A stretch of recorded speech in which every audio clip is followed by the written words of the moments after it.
It's like I'm pretty like out because my ear is so used to leaning in. But if you're doing karaoke, you're not. You're just perfectly in. Yeah, amazing. no, I just wouldn't do it. Well, that's why I only do rap at karaoke. Oh, yeah. You know? Fair. Like I drink and I smoke and I use auto-tune, those three things. But you also together, know... like, What a motto. yeah.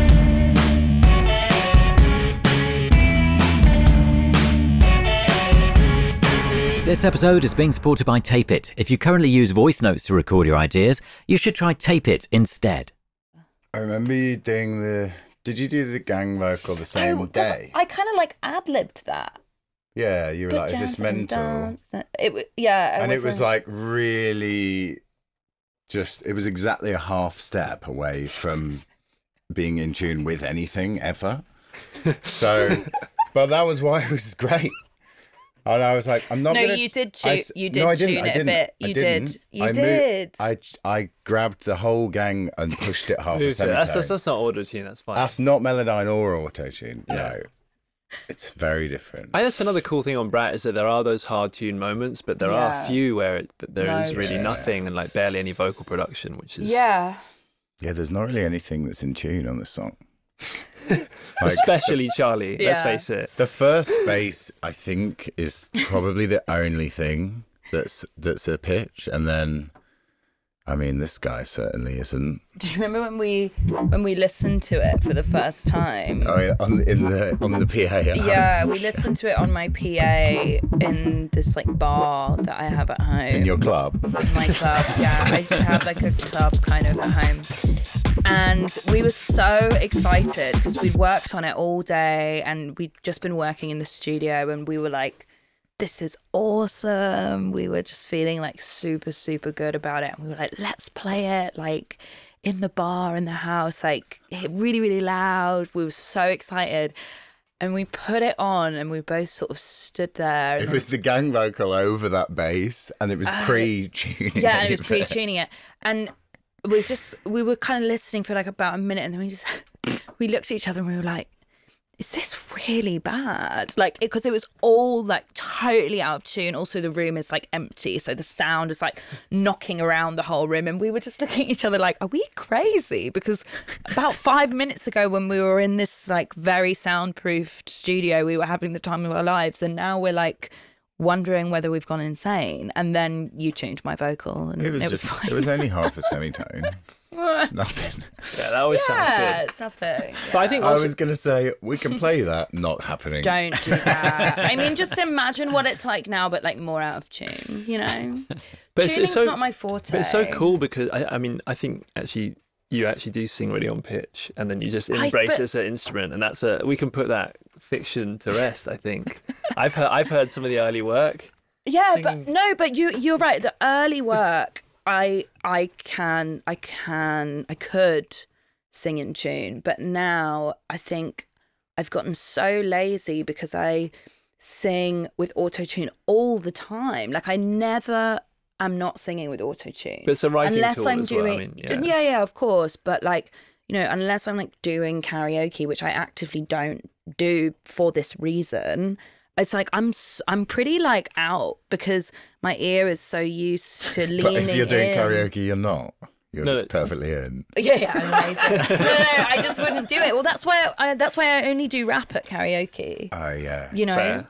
Well, yeah, because people are like, oh, like, isn't she a singer? And I'm like, well, yeah, but like, have you heard of auto-tune? You know, which you can get at a lot of the sort of newer places. Oh well, we should just go there. There's a bit of latency, which I want to sort of talk to him about. Bad vibe. No, but because I'm singing live with auto-tune, anytime I write, I'm using auto-tune. This episode is being supported by Tape It. If you, like so many of our guests, use voice notes to capture your ideas, you are going to love Tape It. It is the iPhone recording app designed specifically for musicians and songwriters. With Tape It, you can record straight from your lock screen, set markers, add notes, and even include photos of settings. Plus, there's Cloud Sync, you can import your old voice notes, and to stay on top of it all, Tape It has great labeling features like automatic instrument detection. And all of the above is free. If you currently use voice notes, switching to Tape It is a no-brainer.